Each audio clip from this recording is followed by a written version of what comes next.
Hi, how are you doing? This is John. I hope you're doing well. In my business English lesson today, we will learn how to use for example in such as in speaking and writing. Okay, for writing and speaking, for example, for instance, and such as will make our idea or point or statement stronger, more clear, and understandable. For example, and for instance are used the same way and also mean the same thing. However, such as is used a little differently.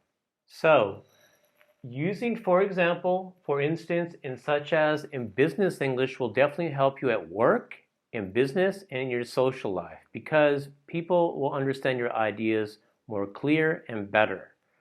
As a result, this will open many doors for opportunities and benefits.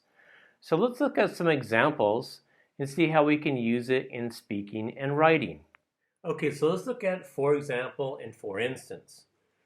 So remember, for Business ESL students, it's really important to use examples because it will make your ideas a whole lot stronger. Also, if your speaking is not very good due to grammar issues or fluency issues or maybe even pronunciation issues, using examples will definitely give more information and make it more understandable. So let's look at, for example, and for instance, in writing and speaking. The first, number one here says, he is a good worker, period. For example, comma, he always finishes his jobs. So in writing, it's always the same format, okay? In speaking, it's the same format also, but you need to put the pauses in there. So for example, what I mean by the pauses is like this. Listen to me. He is a good worker. For example, he always finishes his job. So I put a pause in here and a pause in here. So when you're speaking, you have to put little pause in here too. This structure or format is the easiest way to write an example. You have two independent sentences here. What I mean by independent means you have a subject and verb here. Subject, verb. Okay, an example here. This is the easiest way to use examples for ESL students. Okay. Number two, now I'm going to change it to for instance here. Remember, you can use for example and for instance. They mean the same thing and you can use them the same way. Okay? The reason they have two different ones here is so you don't use for example, for example, for example. You can change it to for instance. It sounds a little better. So number two here, it says the factory is efficient. Okay? If you want to make it stronger, you give an example. For instance, it runs 24 hours a day. Okay? So giving the example makes it a whole lot stronger, especially for your idea here. Number three, I changed it to one long whole sentence here. All right? I know many languages. For example, English and Spanish. All right, this is one very long sentence. I use commas here, and you can hear pauses when I speak. So listen to me again. I know many languages. For example, English and Spanish. So you can hear the pause here and the pause here speaking. Okay. Number four, Nike has a bonus system. For instance, the more you sell, the more you make. Okay. This is the easiest format for giving the example. Okay, I recommend this way of writing examples. You can use this way too, but you may make a mistake in here. It's easier to use this format, okay?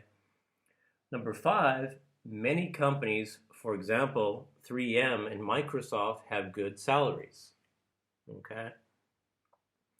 In the last sentence here, we have many payment options.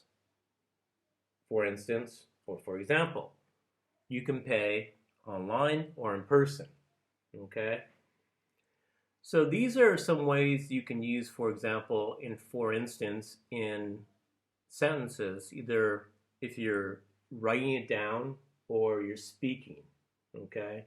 Remember, for ESL speakers, using examples really, really important. Okay? It will make people understand you a whole lot easier. All right? So let's move on to such as now. Okay, let's look at such as now. Remember, such as is the same as for example and for instance, but we use it a little differently. Okay? So one very important rule here for such as, you can never start a sentence using such as. All right? Such as is used in one long sentence, all right? But it's never used as the first word. Okay, let's look at the first sentence here. He knows many computer languages such as Java, C++, and Ruby. All right? So by using such as here as an example, I'm making this part a lot stronger and more clear. Okay? Number two, businesses such as Puma and Nike sell shoes. Okay? Again, using such as makes this sentence a lot stronger. All right? So do you see a difference between number one and number two?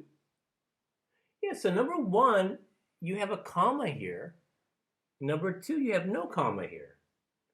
So what we call this, in number one, this is called a non-restrictive phrase, which means that I don't really need this information in here to make this sentence complete. But this information is definitely helpful. All right? Number two, there's no comma there. This is called restrictive phrase. This means that I have to have this information in here to make this sentence complete. Okay? Those are the two differences here. Usually, most of these sentences are non-restrictive phrases. All right? Number three, you must have identification to travel in the EU, such as a passport. Again, this is non-restrictive because I don't really need to have this information in here, but of course it makes it a lot stronger. All right? Also, when you're speaking, remember, if you're looking up here, there's almost no pause here when I'm speaking. Businesses such as Puma and Nike sell shoes.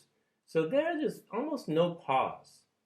But if I look up here when I'm speaking, he knows many computer languages such as Java, C++, and Ruby.